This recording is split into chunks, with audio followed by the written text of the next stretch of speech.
Today we're going to be conditioning our dogs to love fireworks. Now it's a very simple process. There's certain types of terminology you may hear in the dog training world. One is going to be counter conditioning and another one is going to be desensitizing. But what we really want to focus on is the concept of predictability. You've probably heard me talk about this in a lot of my other videos, so a lot of this stuff is very transferable. Now when a dog is afraid of something, there's usually a few reasons. One, either they had a bad experience, so this could be a form of PTSD for our dogs. Another one is it's the fear of the unknown. They don't know what it is and they can't explain it, and since they don't know what it is, it could create fear. This is what happens a lot with fireworks. And the last one is lack of confidence. So what we're gonna do is we're gonna focus on the one that has to do with the lack of knowledge or not knowing what it is. So what we're going to do is the concept of predictability. We're going to take the sound of fireworks, and I have some speakers over here. When we're getting a dog desensitized to something, there's one of two ways we can do it. One, we can either have distance. So if they're afraid of something, we get the dog far enough from whatever it is that they're afraid of, and we get them closer and closer over time by having that whatever it is predict something pleasant. So for example, when training protection dogs, one of the exercises is the decoy, the man in the bite suit, will fire a pistol, a blank, while the dog is biting them.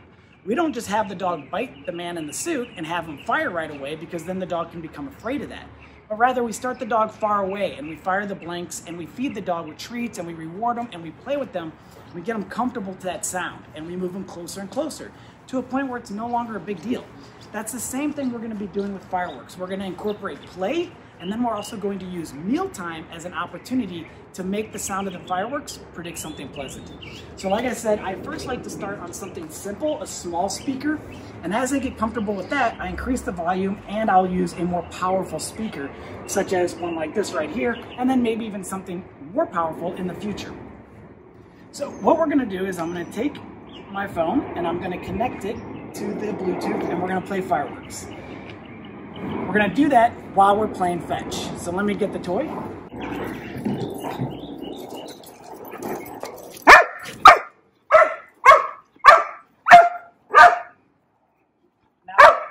Now.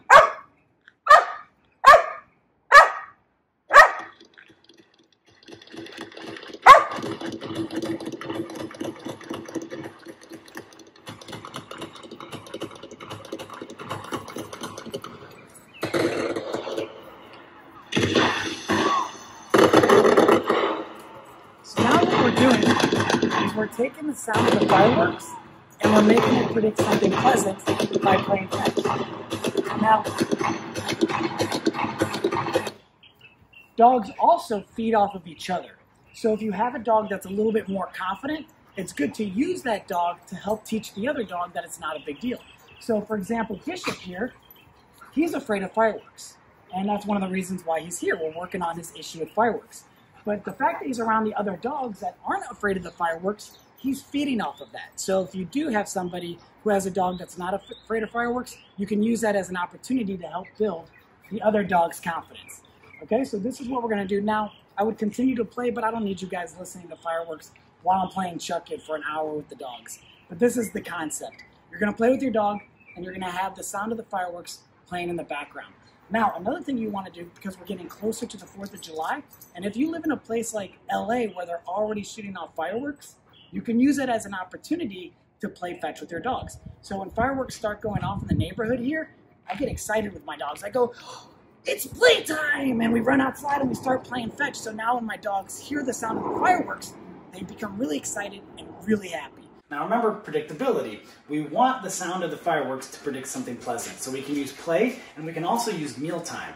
Now when I'm working with a dog that is fearful of fireworks, I like to use as many opportunities as possible to get that dog desensitized to the fireworks. So with Bishop here, he normally eats 30 ounces of raw food every day, raw dog food. So what I'm doing is I'm breaking it down into 6 meals and I'm feeding him roughly 5 ounces throughout the day, 6 times. So this gives me 6 opportunities every single day to help him become desensitized to the sound of the fireworks, but to also use the concept of counter conditioning, where we're taking something that he may have been afraid of before and we're simply making it predict something pleasant. So what I do is I weigh out the food, then I go ahead to my phone and I connect it with the fireworks. So now he hears the fireworks, and I would feel, okay. So now he's eating the fireworks, or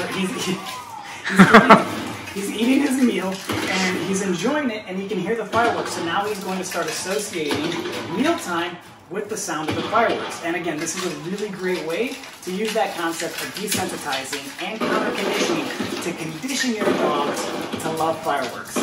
Thank you so much for watching, guys. Let me know what you think about it in the comments below, and be sure to like, subscribe, and hit that notification bell. Thanks again.